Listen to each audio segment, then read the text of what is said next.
सुजलाम सुफलाम मलयज शीतलाम सस्य श्यामलाम मातरम वंदे मातरम वंदे मातरम। हमसे तुमसे मिलकर बना देश सारा, बना देश सारा। धर्म मजहब में यूं ना इसको बांटो, साज संस्कृति से बना देश सारा, बना देश सारा। एक है हम सभी, एक ही राष्ट्र है हमारा। वंदे मातरम, वंदे मातरम, वंदे मातरम, वंदे मातरम। भारत माता की, भारत माता की। बहुत बहुत शुक्रिया, thank you so much. Late से आने के लिए माफी, लेकिन आ गए यही बहुत बड़ी बात है। मुझे तो लग रहा था कि बारिश जिस हिसाब से तेजी से हो रही है, लेकिन इसमें सारा क्रेडिट आपको जाता है। किसी ने मुझसे पूछा कि जनता के बगैर शो कैसे करेंगे आप। मैंने कहा आप अपना इंतजाम करिए, जनता अपना इंतजाम करके आएगी। बहुत खाली आदमी हो यार तुम। बहुत बहुत शुक्रिया, थैंक यू सो मच। मुझे मालूम है बारिश अगर तेज हो, मैंने आपसे गुजारिश करी है कि बच्चा छोटा है, आप शो को देखने के लिए सिर्फ आई थी शनिवार को। और शनिवार का शो अपने आप में बड़ा लाजवाब इसलिए होता है कि बहुत सारी भीड़ आती है कैनॉट प्लेस में। कहां से आना हुआ आपका? हरिद्वार से। मैं कहूंगा बारिश है और मुझे पता नहीं कि शो कितनी देर हो पाएगा, लेकिन छोटे जी मैं आया, बाहर आई, छोटा सा टुकड़ा भी अगर हम संभव हुआ तो कर पाएंगे। लेकिन जो 2-4 लोग आए हैं मैं उनसे जरूर बातचीत करना चाहूंगा। कहां से आना हुआ आपका? हम लोग दिल्ली से ही है सर। दिल्ली से है। पहले आपने कुछ पहन रखा है तो मैंने कहा कि पूछूं आपसे। जी बोलिए। हम लोग का जो माई होम इंडिया का एक प्रोग्राम था, नेस्ट फेस्ट वाला, हाँ। नॉर्थ इंडियन स्टूडेंट्स एसोसिएशन का प्रोग्राम था। हाँ। उसमें हम लोग वॉलेंटियर थे, वहाँ से प्रोग्राम करके हम दोनों आए हैं। बहुत अच्छा, आप तो हो गई लोपमुद्रा। हाँ। लोपमुद्रा बैनर्जी। और वो तो ये तो बंगाली नाम है, शुद्ध रूप से बंगाली नाम है, लोपमुद्रा मुखर्जी। बहुत बहुत शुक्र, Banerjee sorry, Bandopadhyay. Thank you so much. और आप पिंकी जी, आपका भी बहुत बहुत स्वागत है, थैंक यू सो मच। बातचीत का सिलसिला मैं शुरू करूं। आज हो सकता है कि तारुफ ना करा पाऊं सारे चिर परिचित चेहरे। पहले मैं आपकी किताब का वो जो रेफरेंस आप कल दे रहे थे उसको मैंने निकाला, खोजा, और माफी सहित मैं मांगता हूं।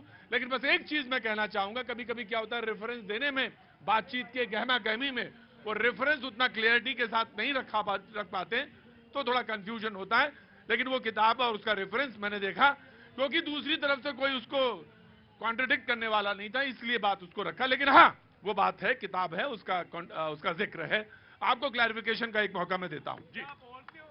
सर, विषय सिंपल ही इतना है कि अगर हम लोग जो आए हैं, हम लोग राजनीतिक दल से नहीं है, एक पढ़ करके आए हैं और बातें कह जाती है, कुछ चीजें छिप जाती है, वो हमारी नजरों में आता है, कोई बड़ी बात नहीं। कल की गहमा गहमी में थी, निकल गई। बस एक मौका, ये कल ही बात खत्म हो जाती है। अगर 10 सेकंड दिए मिल जाता तो आगे नहीं कोई बात नहीं, इसलिए आज आपको मौका मिला। 10 मिनट का जो 10 सेकंड का मौका था वो आज मिला।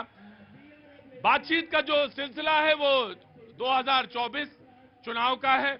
चुनाव में रैलियां हो रही हैं, बिहार में भी रैली हुई और इधर गहमा गहमी है। कांग्रेस की तरफ से ट्वीट हुआ और कांग्रेस के प्रवक्ता यहां पे मौजूद हैं, आ गई हैं, उनका भी बहुत बहुत स्वागत है। बीजेपी से प्रवक्ता मौजूद हैं, सामाजिक कार्यकर्ता मौजूद हैं, बहुत बहुत शुक्रिया। एनजीओ से ताल्लुक रखने वाले भी मौजूद हैं। उन्होंने कहा कि ये जो गठबंधन है, अमित शाह जी ने अपनी रैली में कहा, ये जो गठबंधन है वो गठबंधन अवसरवादिता और अवसरवादियों का गठबंधन है। नाम इसलिए बदल दिया यूपीए से, कोई जना जाएगा उनसे बोल देगा जाके कि थोड़ा सा हल्के से रखेंगे। नाम इसलिए बदल दिया क्योंकि यूपीए से इतने घोटाले थे, इसलिए नाम INDA कर दिया। ये एक बातचीत का सिलसिला है, यहां से शुरू करेंगे और जो जनता मौजूद है उससे बातचीत का सिलसिला शुरू करेंगे। सबसे पहले कांग्रेस एंड देन फिर बीजेपी। जी मैं रेफरेंस दे देता हूं, आगे आ जाइए। जो उन्होंने कहा कि ये जो गठबंधन बनाया INDA का, अमित शाह जी कहते हैं इसलिए बनाया क्योंकि यूपीए तो बदनाम था, इसलिए INDA बना लिया। देखिए, बदनाम कौन था और कौन नहीं था ये तो भाजपा अच्छे से जानती है कि एनडीए क्या है। एनडीए जो है 38 पार्टियों का गठबंधन है, हमेशा से था, पहले भी था। और कितना ये इंडिया को बदनाम करना चाहते हैं, केवल इंडिया नाम रख दिया, इसलिए प्रॉब्लम हो गया उनको कि भारत और इंडिया जो कि एक ही सिक्के के दो पहलू है, उसमें भी इन्होंने डिफरेंसेस निकाल दिए। उसमें भी इन्होंने तरह तरह की बातें करना शुरू कर दिया कि उसका आतंकवादी संगठनों से जो है मैं छोड़ा दे लेता क्योंकि यूपीए में घोटाले थे, इसलिए अमित शाह जी ने कहा आज रैली में यूपीए में घोटाले थे इसलिए नाम बदला INDA। लो मुद्रा जी, आता हूं मैं आपके पास। जी प्रतीक जी, मैं मोटा हूं, पहले ये बताइए हूं? नहीं मोटे नहीं, नहीं, सच बोलिए, क्योंकि हम उन पार्टियों में से आते हैं जिनके संस्कार है सच सुनना भी और सच कहना भी। अब बाइकआउट नहीं करते, आपका बाइकआउट नहीं करेंगे। मैं मोटा हूं लेकिन मैं हेल्दी भी हूं। कांग्रेस की प्रवक्ता से कहूंगा ध्यान रखेंगे। हाँ जी। मैं मोटा हूं लेकिन मैं हेल्दी भी हूं। उसी प्रकार राजनीति में आलोचना होती है और होनी चाहिए, लेकिन आलोचना करते करते देश को गाली, सनातन को गाली, हिंदू धर्म को गाली, जनता को रक्षक कह देना, यह कौन सी नैतिकता है? यह कौन सा परिभाषा है राजनीति का? मैं वही कहना चाहता हूं, आलोचना सुनने की क्षमता रखिए, मैं भी रखता हूं, आप भी रखिए।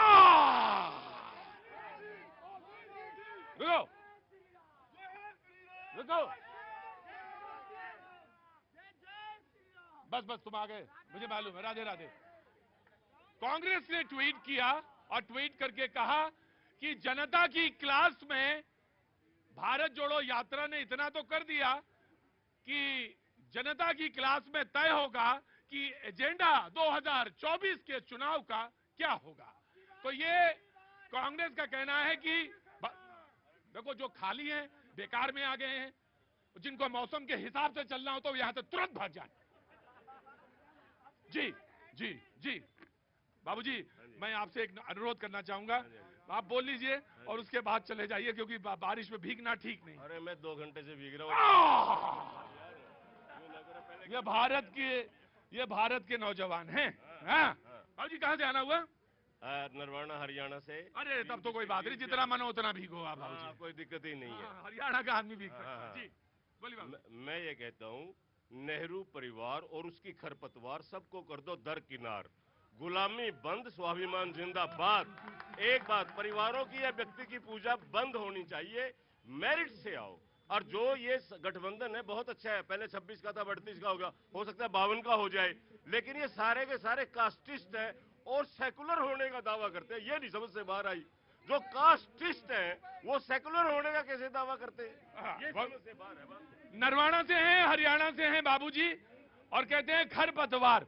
अब यहाँ के रहने वाले लोग खरपतवार नहीं जानते होंगे, लेकिन जो गांव गली से ताल्लुक रखते हैं उन्हें मालूम है कि खरपतवार क्या होता है। आपको मालूम है खरपतवार क्या होती है? नहीं मालूम। खरपतवार वो जो फसल के बीच में घास, जंगली घास निकल आती है, उसे खरपतवार कहते हैं। जी वेरी क्विक, अरोड़ा जी अंदर। जी इंडिया एक धागा है जिसने मोतियों को पिरो दिया।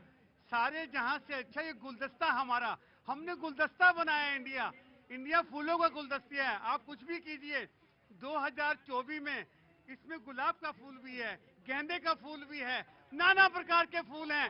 फूलों से गुलदस्ता बनता है और ये दिखाएगा जिस प्रकार से एनडीए प्रचार कर रहे हैं। अभी मेरे साथी ने बोला इंडिया को लेके, क्या इंडिया गेट का नाम भारत गेट होगा? पहली बात, नॉर्थ एवेन्यू, साउथ एवेन्यू, इसके लिए क्या करेंगे? जी मैंने सुना उन्होंने एक गठबंधन बनाया है INDA, जिसको आप इंडिया कह रहे हैं। जी मैं of course then I'm coming to उन्होंने you. फूलों का गुलदस्ता बनाया, लेकिन उन फूलों में कुछ फूल भी हैं, तो उनके बारे में भी सोचिए, जो अपने देश को ही गाली देते हैं अपनी राजनीति चमकाने के लिए। उनको थोड़ा समझाइए कि गुलाब बने, कांटा रहे, दूसरे के लिए जब बात देश की आए तो गुलाब की तरह सुगंधित कीजिए, कांटों की तरह चुभिए मत चुभिए। प्रतीक जी, देश को गाली कौन दे रहा है आज के समय में? ये जनता देख रही है। इंडिया को लगातार, जब से गठबंधन का नाम इंडिया रखा गया, लगातार जो है सत्ता पक्ष गाली दे रहा है, सत्ता पक्ष के समर्थक गाली दे रहे हैं। शर्म नाम की एक चीज नहीं है कि ये भारत का ही एक नाम है और उसको इस गाली गलौज करना आतंकवादी संगठनों। जी ठीक जी। नीति, मैं विपक्ष से एक बात पूछना चाहती हूँ, जो दक्षिण से लेकर उत्तर तक जो हवा चल रही है सनातन के विरोध में, आज हमारे सैनिक मरते हैं तो आपके अलायंस के फारूक अब्दुल्ला जी कहते हैं कि उग्रवादियों से बातचीत की जाए। ये नया भारत है, पहली गोली चलाएंगे नहीं, दूसरी के बाद गिनती करेंगे नहीं। एक बात सुन लीजिए, जब आपके समय पर सर्जिकल मुंबई में अटैक हुआ तो आप अभी कल इन्होंने प्रत्यक्ष दिखाया कि उन्होंने कहा कि एक पर्टिकुलर पक्ष जो है वो हमारे अगेंस्ट हो जाएगा। आज यहाँ पे आप सर्जिकल स्ट्राइक, बालाकोट स्ट्राइक पे आप प्रश्न करते हैं, और अगर एक मुसलमान बोलता है कि अल्लाह अकबर तो वो अच्छा मुसलमान, एक क्रिश्चियन बोलता है कि मैं गॉड को मानता हूँ वो अच्छा क्रिश्चियन, और अगर एक हिंदू बोलता है जय श्री राम तो वो कम्युनल, वो सांप्रदायिक। जय भारत माता की, जय भारत माता की आप हत्या करते हो, रामचंद्र मैं लेता हूँ। साइनाइड बोलते हो, बीमारी बोलते हो, सनातन पे आक्रमण करते हो, पूरे राइट। देखिए इन्हीं की बात को आगे बढ़ाते हैं। जनरल वीके सिंह ने उसी दिन, जिस दिन प्रधानमंत्री जी पे फूलों की बारिश हो रही थी, इसी बीजेपी कार्यालय में 7:12 पर ट्वीट किया कि देश के ये नौजवान जो हमारे सैनिक हैं वो शहीद हो गए। 7:42 पर यही लोग फोटो ट्वीट कर रहे हैं उनके अभिनंदन का। एक ट्वीट प्रधानमंत्री जी का नहीं आया। क्या यही नहीं नया भारत है? इंडिया का नाम खराब करने वाले कौन है? पहले उसे इंडियन मुजाहिदीन से जोड़ा, ईस्ट इंडिया कंपनी से जोड़ा, इसके बाद उन्होंने कहां से जोड़ दिया? इंडी कर दिया। तो ये माता का नाम विद्रूपित करने का काम ये कर रहे हैं। बीजेपी इनको, अरे रुको राम भक्त, इनके दिल दिमाग में कंफ्यूजन निकलेगा ही नहीं। हमने इंडिया को नहीं जोड़ा, उस यूपीए को जोड़ा जिसने इस देश में समझौता किया देश को लेकर। हमने उस यूपीए को जोड़ा जिसने सनातन को गाली दी। हमने उस यूपीए को जोड़ा जो अलगाववादियों के साथ खड़े दिखते हैं। हमने उस यूपीए को जोड़ा जो चाइनीज के साथ जब डोकलाम होता है तो गले मिलते दिखते हैं। और हम तब तक जोड़ेंगे जब तक हमें 1954, 1962, 1967 वो हमारे दिल को चुभता रहेगा। प्रतीक भाई, मुझे लगता है विषय जो है वो थोड़ा घूम गया। अब विषय में नहीं, 24 में तो स्विंग करेगा। अरे 24 में स्विंग हो चुका है, कहां जा रहे हैं अभी 24? मध्य प्रदेश, राजस्थान, छत्तीसगढ़ और भारतीय जनता पार्टी के अंदर इतनी कलह मची हुई है कि जो चप्पलें पैरों में पहनी जाती ने एक दूसरे के लिए हाथ में लिए पहने डाल रहे हैं भारतीय जनता पार्टी के लोग। और इतनी भारतीय जनता पार्टी परेशान है मध्य प्रदेश के अंदर कि भारतीय जनता पार्टी से जुड़े हुए इनके पितृसत्ता के लोग, जनसंघ के लोगों ने अपनी दूसरी पार्टी बना ली और घोटालेबाजों की बात करते हैं। व्यापम घोटाले के ऊपर भारतीय जनता पार्टी चुप है, और अभी असम के घोटाले के ऊपर हिमंता विश्व शर्मा की वाइफ के ऊपर चार्ज लगे, उसके ऊपर खामोश है। और माननीय प्रधानमंत्री जी, 56 इंच के प्रधानमंत्री जी सीना चौड़ा करके कहते हैं न खाऊंगा न खाने दूंगा। तो बताइए असम का घोटाला क्या है? अरे बारिश तेज हो रही है, अब आप चली जाइए, बहुत देर से कहां है पानी में भीगेंगी। जी very good, very quick Saurabh ji. देखिए प्रतीक जी, जनता नाम से नहीं काम से प्रभावित होकर वोट देती है। और सुनिए, मोदी जी को इसी जनता ने भारत का नहीं पूरे विश्व का लोकप्रिय नेता बनाया है।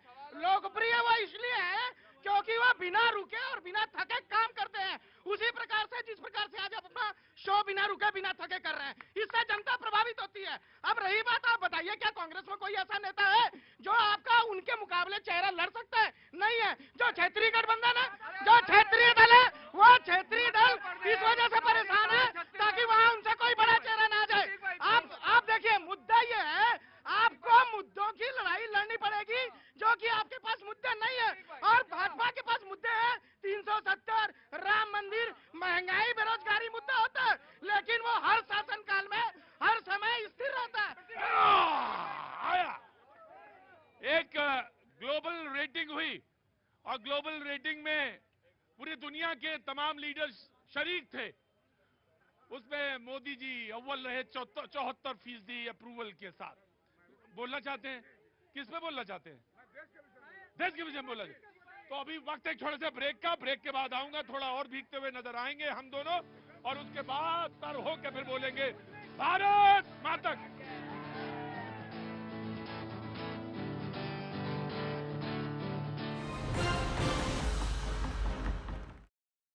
कांग्रेसियों से आस क्या लगाऊं, गठबंधन वाले घाघ हैं बड़े, इनसे अच्छा फिर से मोदी जी को लाऊं। जन भावना को आहत करके जीत के अरमान पाले हैं, गठबंधन अभी ठीक से बना नहीं और तेवर शपथ ग्रहण वाले हैं। तुम मुझे वोट देने का वादा करो, मैं यूं ही अपने आप को झिलवाता रहूं। जितना मर्जी कर लो, आएगा तो मोदी।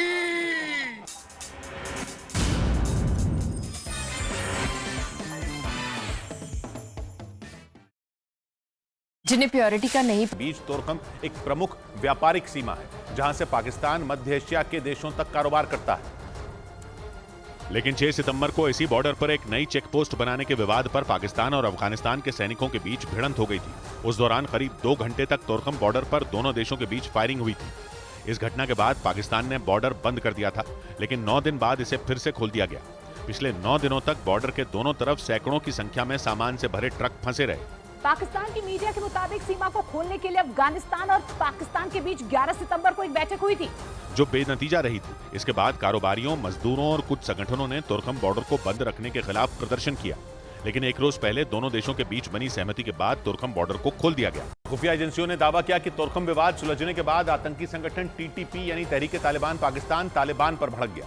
टीटीपी को अफगानिस्तान की सत्ता पर बैठे तालिबान का ही हिस्सा माना जाता है, जिसका मकसद पाकिस्तान की सरकार को उखाड़ फेंकना है। पाकिस्तान का आरोप है कि तालिबान न सिर्फ टीटीपी के आतंकियों को पनाह देते हैं, बल्कि वो उनके इशारे पर ही पाकिस्तान के शहरों को निशाना बनाता है। लेकिन खुफिया एजेंसियों के सूत्रों का दावा है कि तोरखम विवाद सुलझने की वजह से टीटीपी तालिबान से नाराज हो गया और उसने एक आदेश जारी कर संगठन में अफगानिस्तान के नागरिक और तालिबानी लड़ाकों की भर्ती पर रोक लगा दी। खुफिया सूत्रों के मुताबिक तोरखम बॉर्डर को खोलने के लिए हुई बातचीत के दौरान पाकिस्तान ने तालिबान के सामने टीटीपी का मुद्दा उठाया था। दावा है कि उस दौरान पाकिस्तान के दबाव के आगे तालिबान ने टीटीपी को पाकिस्तान पर हमले के लिए अफगानिस्तान की जमीन इस्तेमाल नहीं करने देने का भरोसा दिया था।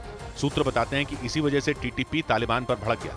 आतंकी संगठन टीटीपी यानी तहरीके तालिबान पाकिस्तान ने अफगानिस्तान के लोगों पर अत्याचार करने का आरोप लगाते हुए पाकिस्तान पर बड़े आतंकी हमले की धमकी दी थी। इस आतंकी संगठन को पाकिस्तान का तालिबान कहा जाता है, जिसने पिछले हफ्ते खैबर पख्तूनख्वा प्रांत के चित्राल जिले पर हमला कर दिया था। बाद में टीटीपी ने पूरे चित्राल पर कब्जा करने का दावा कर दिया।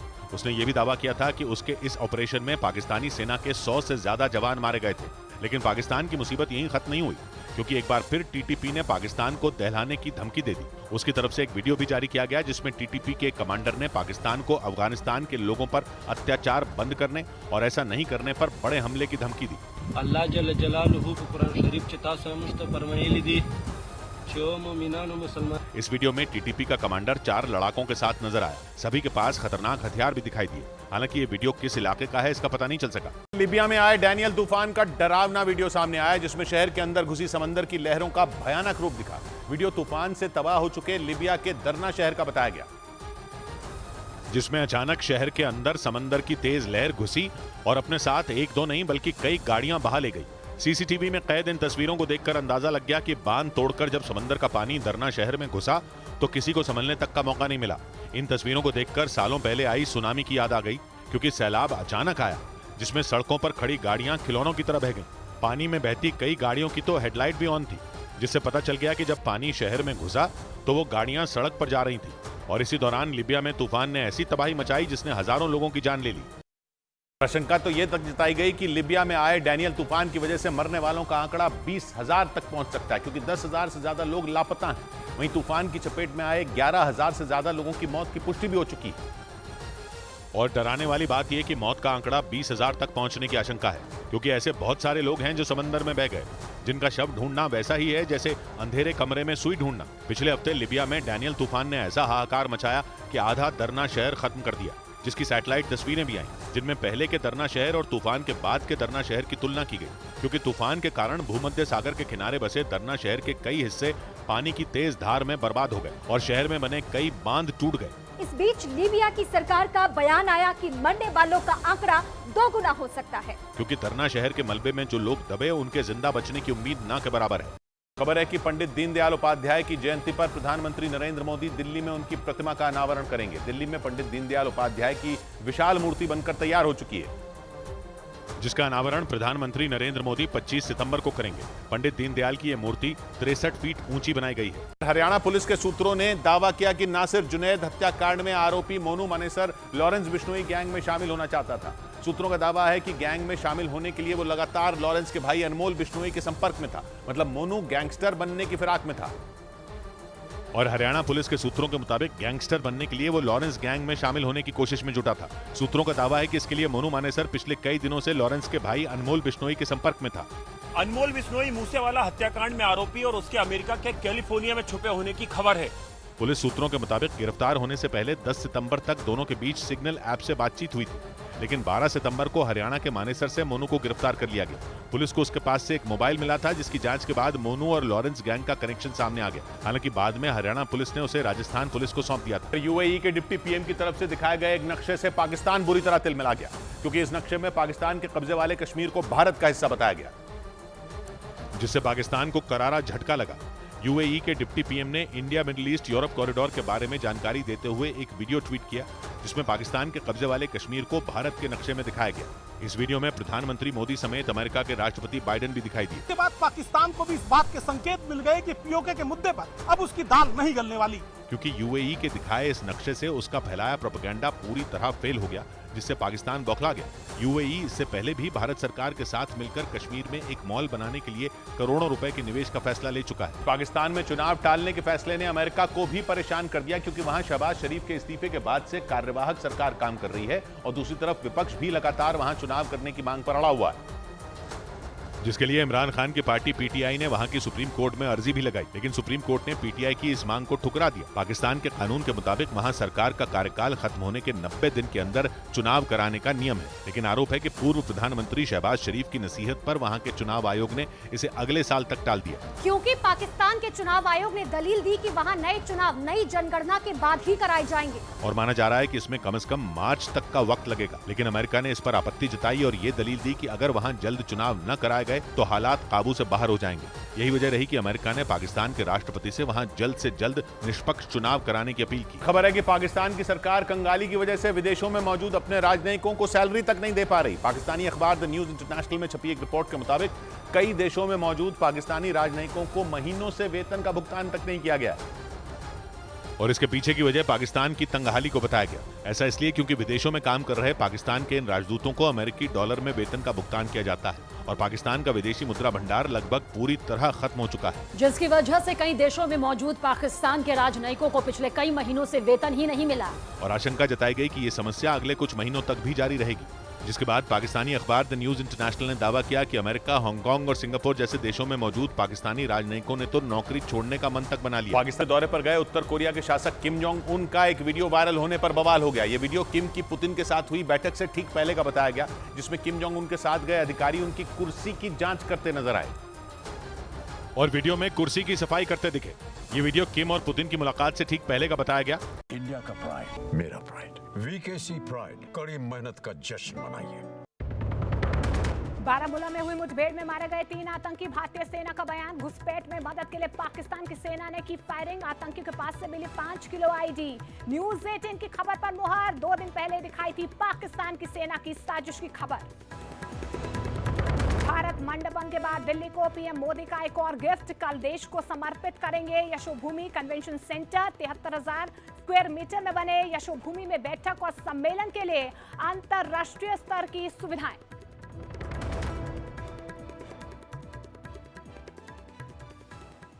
राशि की स्कूल फीस बवाल हो गया, क्योंकि पश्चिमी मीडिया कहने लगा कि किम को पुतिन के सुरक्षा इंतजामों पर भरोसा नहीं है। क्योंकि पुतिन के साथ होने वाली मीटिंग से पहले किम के अधिकारियों ने उनकी कुर्सी की अच्छे तरीके से जांच की, उसे सैनिटाइज किया, जिसके बाद किम कुर्सी पर बैठे, जिसके बाद हुई दोनों नेताओं की मुलाकात की तस्वीरें पूरी दुनिया में चर्चा का विषय बन गई। अमेरिका ने तो इस मुलाकात के बाद किम को धमकी तक दे डाली, क्योंकि उसे डर था कि किम पुतिन को हथियार देने वाले हैं। जिसके बाद किम की कुर्सी की जांच का नया वीडियो वायरल हो गया, जिससे पश्चिमी मीडिया को किम और पुतिन की दोस्ती पर सवाल उठाने का एक और मौका मिल गया। रूस ने अमेरिका के दावों को गलत बताते हुए उत्तर कोरिया के साथ किसी भी तरह की हथियारों की डील से इनकार कर दिया। रूस की ओर से इससे जुड़ा औपचारिक बयान भी जारी किया गया और यह साफ कर दिया कि उत्तर कोरिया रूस को कोई हथियार नहीं देने वाला। यही नहीं, क्रेमलिन के प्रवक्ता ने औपचारिक बयान भी जारी किया, जिसमें रूस ने साफ कर दिया कि रूस और उत्तर कोरिया ने हथियारों की डील से जुड़े कोई दस्तावेज साइन नहीं किए। लेकिन रूस के इनकार के बीच अमेरिका पुराना राग अलापता रहा। उसने एक बार फिर उत्तर कोरिया को धमकाया और अमेरिकी सरकार के प्रवक्ता ने बयान दिया कि अगर उत्तर कोरिया ने रूस को हथियार दिए तो उसे भी यूक्रेन में मर रहे लोगों की मौत का जिम्मेदार समझा जाएगा। यही नहीं, यूक्रेन ने तो किम की ओर से पुतिन को मिलने वाले हथियारों का नाम तक बता दिया था, जबकि रूस और उत्तर कोरिया ने दोनों देशों के बीच केवल स्पेस मिशन में सहयोग की बात कबूल की। उत्तर कोरिया तो पहले ही कह चुका है कि किम और पुतिन में हथियारों के लेन देन पर कोई बात नहीं हुई, लेकिन अमेरिका मान ही नहीं रहा। रूस दौरे पर गए उत्तर कोरिया के शासक किम जोंग उन को पुतिन की ओर से मिले तोहफों की चर्चा होने लगी, क्योंकि पुतिन ने किम को हाई क्वालिटी राइफल और स्पेस में पहना जाने वाला दस्ताना दिया, जिसके बदले में किम ने भी तोहफे में उन्हें एक गन दी, जिसने किम और पुतिन की दोस्ती की एक और मिसाल पेश कर दी। क्योंकि एक तरफ पश्चिमी देशों ने दोनों की दोस्ती पर उंगली उठाई, तो वहीं दूसरी ओर किम जोंग उन को पुतिन की ओर से मिले तोहफों की चर्चा होने लगी। अल जजीरा ने अपनी रिपोर्ट में दावा किया कि पुतिन ने किम को हाई क्वालिटी राइफल और स्पेस में पहना जाने वाला दस्ताना दिया। क्रेमलिन के प्रवक्ता ने बताया कि ये वही दस्ताना है जो रूस के अंतरिक्ष यात्री ने स्पेस में पहना था। उन्होंने बताया कि किम ने भी उत्तर कोरिया में बनी कई चीजें पुतिन को गिफ्ट की, जिनमें एक गन भी शामिल है। किम के न्योते पर पुतिन उत्तर कोरिया का दौरा भी करने वाले हैं, जो 23 साल के बाद पुतिन की उत्तर कोरिया की पहली यात्रा होगी। पश्चिमी मीडिया के मुताबिक उत्तर कोरिया के शासक किम जोंग उन के रूस दौरे से घबराए जापान ने बिना शर्त उत्तर कोरिया से बातचीत का प्रस्ताव रख दिया। जापान और उत्तर कोरिया के बीच लंबे समय से कई मुद्दों को लेकर तनाव बना हुआ है और उत्तर कोरिया के ताबड़तोड़ मिसाइल परीक्षणों ने तो जापान की नींद ही उड़ा रखी है, क्योंकि उत्तर कोरिया की दागी मिसाइलें कई बार जापान सागर को पार करके जापान की सरहद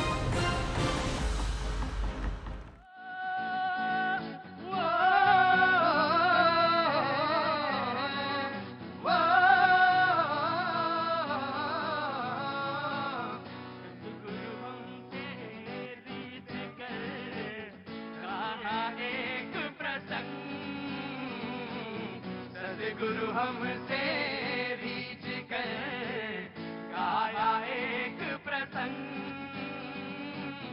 बरसा बादल प्रेम का, बरसा बादल प्रेम का, भीज गए सब अंग कबीरा, भीज गए सब अंग।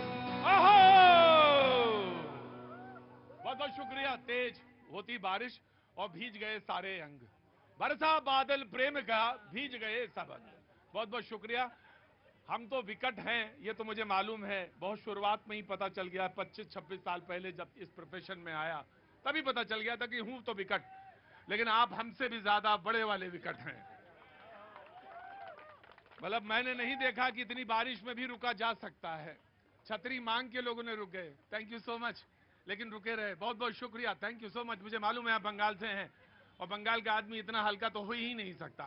बहुत बहुत शुक्रिया था ना, तमाम सारे जगह से पहुंचे। हरिद्वार के मुद्दे पे मुझे ये कहना है कि मैं हरिद्वार से आया हूं, राजीव तिवारी नाम है, समाज सेवा करता हूं। शराब तस्करों से बचाना है हरिद्वार को, और जब मैं शराब के खिलाफ बोलता हूं तो प्रशासन मेरे मदद नहीं करता, ये इनका कहना है।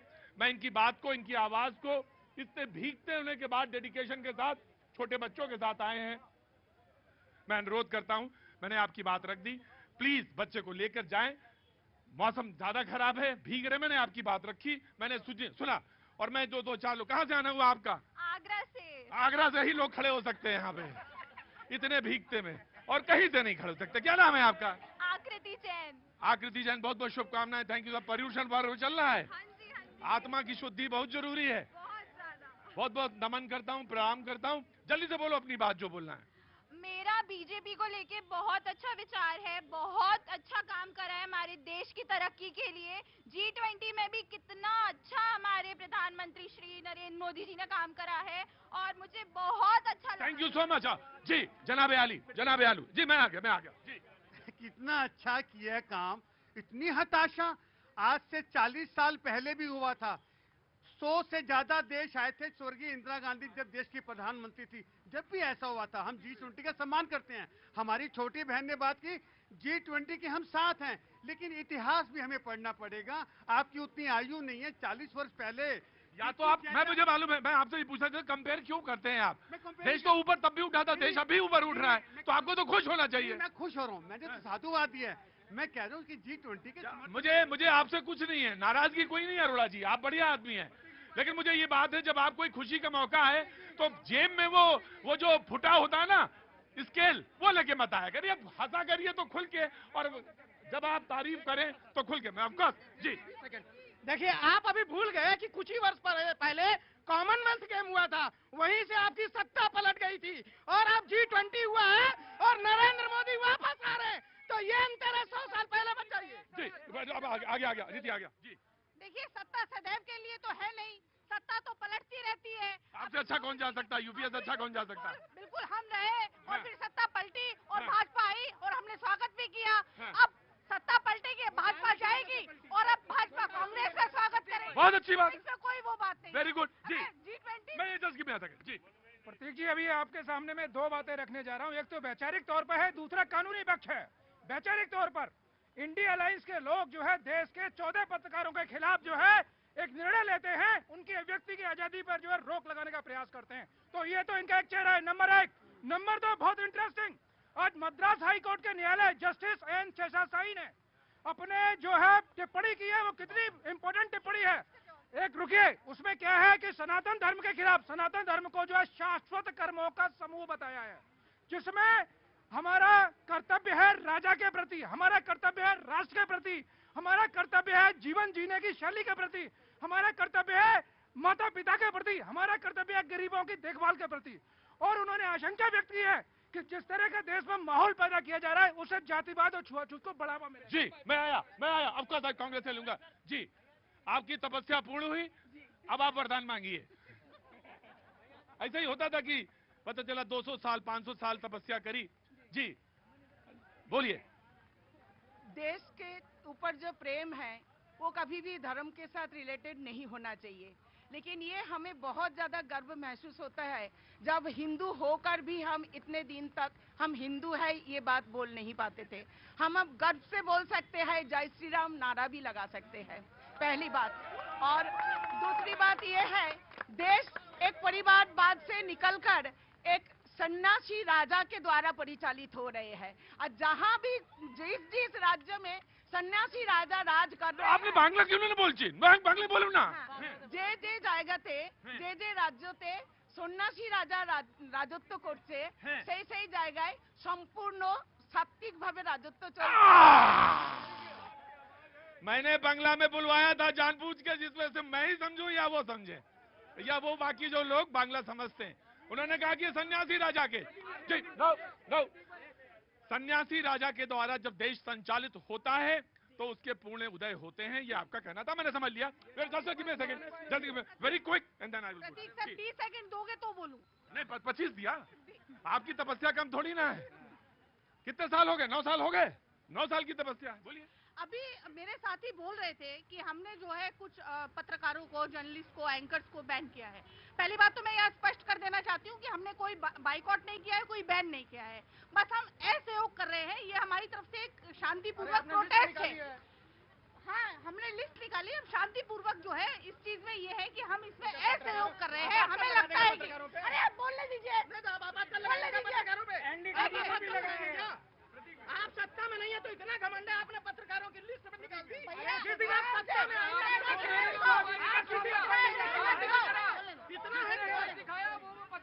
प्रतीक जी 2016 से रवीश कुमार एनडीटीवी पे है। मैं नाम नहीं लूंगा किसी का, मेरे प्रोग्राम में कोई नहीं जाता है। बस वेरी क्विक क्लैरिफिकेशन, मैं नाम नहीं लूंगा किसी। चल जी। पहले कितने पत्रकारों का बाइकआउट किया गया है, लेकिन घोषित नहीं किया गया है। अगर आप नाम नहीं लेना चाहते हैं, नहीं तो मैं यहाँ पे 20 नाम गिना दूंगी। वो सब जानते हैं, ठीक। वेरी क्विक, नाम आप भी नहीं लेंगे, क्लैरिफिकेशन देंगे जी। एक और बार यहाँ पे उठ रहा है, सनातन का मामला उठ रहा है। देखिए, जैसे हिंदू मुसलमान फेल हुआ है, वैसे अभी सनातन जो है वो फेल होने वाला है, क्योंकि सनातन फेल होने वाला है।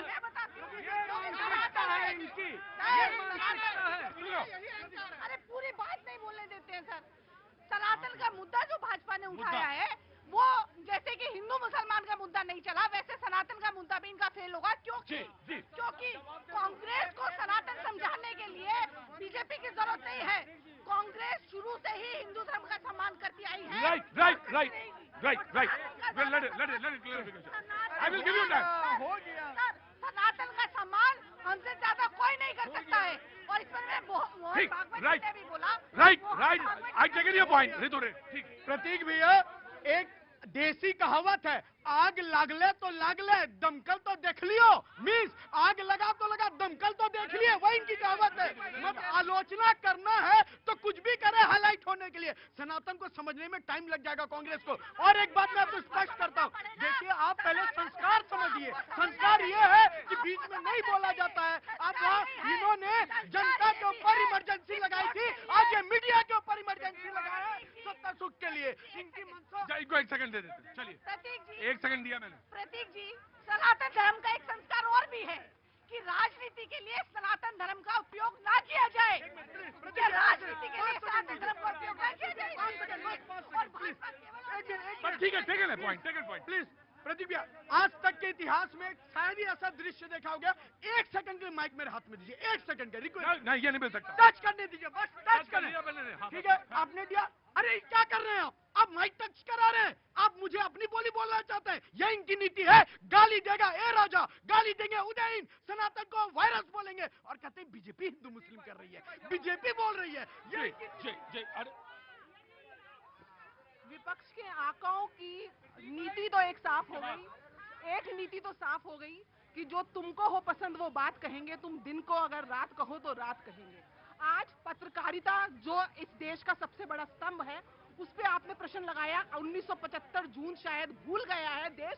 याद करा दूं इमरजेंसी का वो टाइम जिस समय नेताओं को जेल भेज दिया गया था। 1 साल के लिए आपने इलेक्शन फॉरवर्ड कर दिए थे, आपने पत्रकारिता को बिल्कुल बंद कर दिया था। जो इंदिरा गांधी बोलती थी वो लिखा जाता था। आप नहीं बोलेंगे, आपके आका नहीं बोलेंगे मामन खान के ऊपर जिसने नूह में हिंसा कराई, आपके एमएलए ने।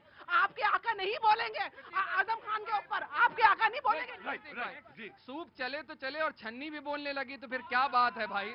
आपने क्या करा है पत्रकारिता को, कौन से स्थान पर आ गया है वो देखने वाली बात है। भारतीय जनता पार्टी को यहाँ पे ऋषभ तिवारी खड़े हों और जो भी सहयोगी हैं, खुला चैलेंज कर रहा हूँ हफ्ते भर का, अपने होने वाले आगामी विधानसभा में मध्य प्रदेश, राजस्थान, छत्तीसगढ़ का चीफ मिनिस्टर का चेहरा कौन होगा। हिम्मत है तो यही बता के दिखा दीजिए कौन करेगा। आप कहते हैं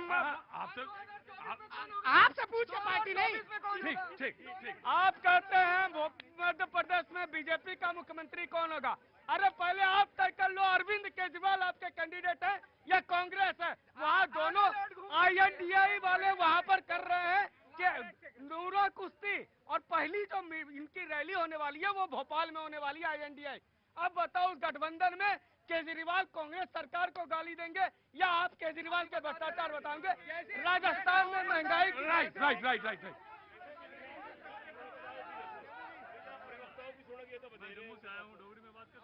डोगरी से बात कर सकते हैं, लेकिन डोगरी मुझे बहुत नहीं आती, लेकिन बांग्ला तो आती है, डोगरी नहीं आती मुझे, लेकिन कोई बात नहीं, बोलिए। हिंदी में बात करता हूँ। जैसे अभी इन दोनों की बहस चल रही थी कि आप बताइए आपका आगामी कौन होगा, चेहरा बताइए। बीजेपी के पास इतने चेहरे हैं, चूज करने में वक्त लगेगा। तो कांग्रेस के पास तो कोई चेहरा ही नहीं है। कांग्रेस के पास चेहरा नहीं, चेहरा ही नहीं है। कांग्रेस खत्म है।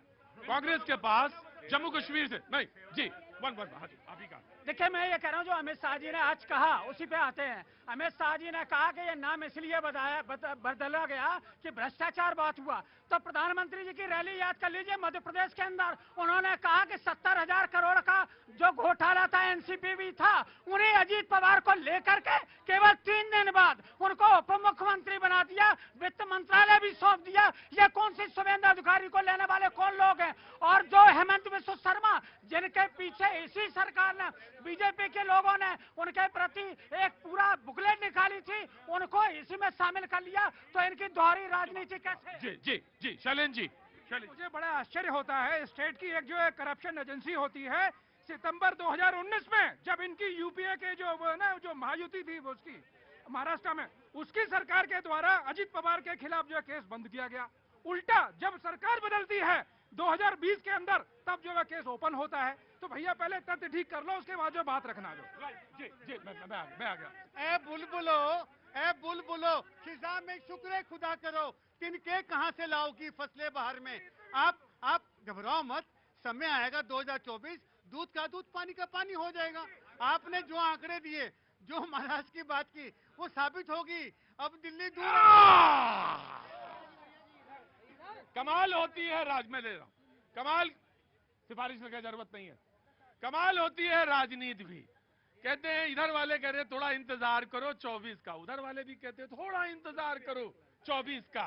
दूध का दूध पानी का पानी हो जाएगा। हाँ बोलो।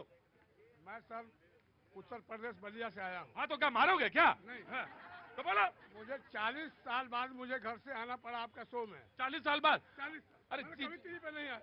अच्छा पहली बार आया? आज 62 में मैं देश आजाद कराने वाला का घर का हूँ। अच्छा इस देश हाँ, बलिया से बहुत सारे शूरवीर हैं। यहाँ कितने हैं मैं देखना चाहता हूँ। अरे तो बात बोले ना, हमें मालूम है शूरवीर हो।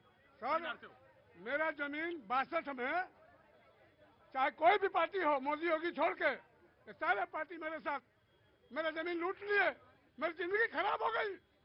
मुझे आप लोग जहां दे दीजिए, मैं मर जाना चाहता। अरे नहीं आप शूरवीर हो, कैसे था? ऐसे थोड़ी ना होता। ठीक इंतजार पे। अरे इंतजार कराना कांग्रेस की आदत है। हमारे यहाँ भागलपुर में 2 प्लेटफॉर्म था, आज 7 हुआ है। 70 वर्षों से तो इंतजार ही कर रहे थे। एम्स 1-2 एम्स था, हम भी तो इंतजार कर रहे थे कि बिहार में एम्स मिले, मोदी जी ने दिया। हम भी इंतजार कर रहे थे कि पटना में एयरपोर्ट हो जाए, दरभंगा में एयरपोर्ट हो जाए, पूरा देश इंतजार। महिलाएं इंतजार कर रही थी, मेरे घर में शौचालय दे दो। आपकी 4 पुस्तों के प्रधानमंत्री हो गए, मोदी जी ने कहा इंतजार खत्म, आवास भी लो, शौचालय भी लो, एयरपोर्ट भी लो। राइट। भारत जोड़ो यात्रा का असर दिखा, जनता का रुख दिखा कि जनता का रुख कांग्रेस की तरफ है। उसके बाद इंडिया गठबंधन आया और भाजपा बुरी तरह बौखला गई। उसके बाद तमाम कभी जो है वन नेशन वन इलेक्शन, कोई बात नहीं, कभी वन नेशन, कभी इलेक्शन, और कभी जो है पार्लियामेंट का इमरजेंसी सेशन। इसमें ये देखने वाली बात है कि जो अभी राज्यों के चुनाव होने वाले हैं, ये जो बिल लाए जा रहे हैं, ये भी शीतकालीन सत्र में लाए जा सकते थे। वो जो 4 बिल की बात है, एक तो इसमें डाक खाने वाला जो है वो, और दूसरा वो जो चुनाव आयोग के आयुक्तों का नियुक्ति का। जी प्रतीक भी और 4 पूरी बात नहीं। पानी पी लिए तब तक, पानी पिए। मैं प्रतीक भैया, मैं अरोड़ा जी की बात पे कहना चाहता हूँ, मौसम की तरह आप बदल तो ना जाओगे। जैसे प्रदेश बदलती है, सीट पे भी थोड़ा आकलन कर लेना। राजस्थान के लिए उन्होंने कहा कि आपके चेहरे कौन है, मध्य प्रदेश में चेहरे कौन है, छत्तीसगढ़ में चेहरे कौन है। मध्य प्रदेश, छत्तीसगढ़ और राजस्थान में कमल फूल भारतीय जनता पार्टी का चेहरा बन के निकला है। आप बता दो राजस्थान में इंडिया का चेहरा कौन है? आया कहां से आए हो? बनारस का ही आदमी इतना भीग सकता है? हैं? हमने सबके बारे में ऐसे बोला है। हाँ तो हम भी वही हैं। क्या नाम है? शिवा सिंह। शिवा सिंह। कैसे आना हुआ? बस सर यही दिल्ली का थोड़ा देखना था। हाँ तो देखो परेशान। वर्षा तो देख ही रहे हैं, और देखना था क्या केजरीवाल क्या किए हैं और कोई। अच्छा तुम देखने आए हो कि केजरीवाल क्या किए हैं और मोदी जी क्या कर रहे हैं, ये सब देखने आए हो? हाँ यही देखने आए हैं सर। अच्छा क्या काम करते हो? बस घर पे ही रहते हैं, बट यही देखने आए कि केजरीवाल के क्या किए, मोदी जी क्या के, यहाँ क्या चल रही है, चुनाव क्या। बहुत गजब के आदमी हो तुम। रुकना जरा शो खत्म हो जाए, उसके बाद तुम मुझे जरा मिलो आके।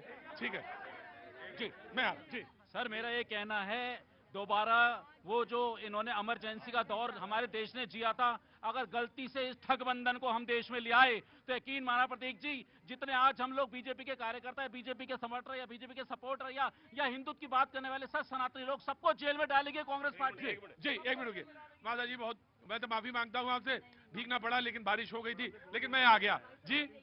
बहुत मैं बहुत इंतजार कराया मम्मी जी से। मम्मी जी मैं वेरी सॉरी। अच्छा चंडीगढ़, अरे अच्छा दिल्ली में, अरे बोलेंगे ये कि बेटे बोलेगा? बेटा बोल नहीं बोलो ना। बस यही भाई, मोदी सबसे अच्छा देश है वही। पाजी आज कब तक रोकोगे यहाँ पे? गए नहीं उड़ीसा? कब जा रहे हो? जाएंगे, थोड़ी दिन बाद जाएंगे। अच्छा। अरे राम नाम के ऊपर में तड़तड़ गोली चलती थी उत्तर प्रदेश में, आज योगी मॉडल। हर स्टेट मांग रहा है कि हमको योगी मॉडल चाहिए। जय श्री राम बोलने में जो पार्टी को जय श्री राम बोलने में नाक सिकोड़ते हैं, बोलते हैं ये क्या बोल दिया, वो पार्टी को हम कैसे वोट दें? 1984 का घाव दिया हमें।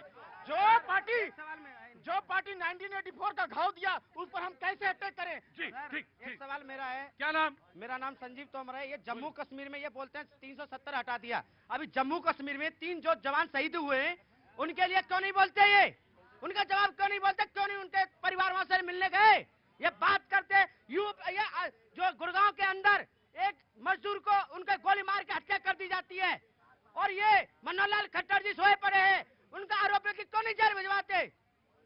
और एक आज 20वां दिन है, सुन लीजिए, आज 20वां दिन है। आज डॉक्टर रितु धरने पे बैठी है जो दौलत राम यूनिवर्सिटी में, उनका आरोप है कि क्यों नहीं भेजते? 4 धारा। जी ठीक है, ये जनता की आवाज है, अपनी आवाज है, उसको जरूर बोलना था। जी क्या नाम है भैया? स्वतंत्र भारद्वाज। स्वतंत्र? हाँ, भारद्वाज। हाँ। सर हम ये कहना चाहते हैं, पहली बात तो ये लोग चेहरा का बोल रहे हैं। अरे रुकिए, शाहजहांपुर वाले आप लोग चेहरा खोज रहे थे बीजेपी में। आप लोग का पहले बता दें, आप लोग खुद बिन दूल्हे की बारात है, ठीक है, जिसका दूल्हा कोई फिक्स है नहीं, ठीक है। अब दूसरी बात आपको बता दें, ये लोग पत्रकार पे आज की डेट में, आप भी सर पत्रकार है, आप समझ सकते हैं कितना खलड़ा हुआ, ठीक है। बॉयकॉट किए नहीं है, फतवा जारी किए किस पे? पत्रकार पे, ठीक है। हम आपको बता दें, इन लोगों के साथ दिक्कत पता है क्या सर, कि ये लोग पढ़ के आते हैं जीडीपी के बारे में, पूछ लिया जाता है अंतर्राष्ट्रीय संबंध के बारे में, पढ़ के आते हैं अंतर्राष्ट्रीय संबंध के बारे में, पूछ लिया जाता है उज्ज्वला योजना के बारे में, तो इन लोगों को खल रहा था, ठीक है। अब दूसरी बात आपको बता दें, देश के लिए बहुत खुशी का माहौल है। पूछिए क्यों? क्योंकि हम लोग सर सुप्रिया सुनीत का गाली नहीं सुनना चाहते थे। नाम नहीं लेते कांग्रेस बोल दो।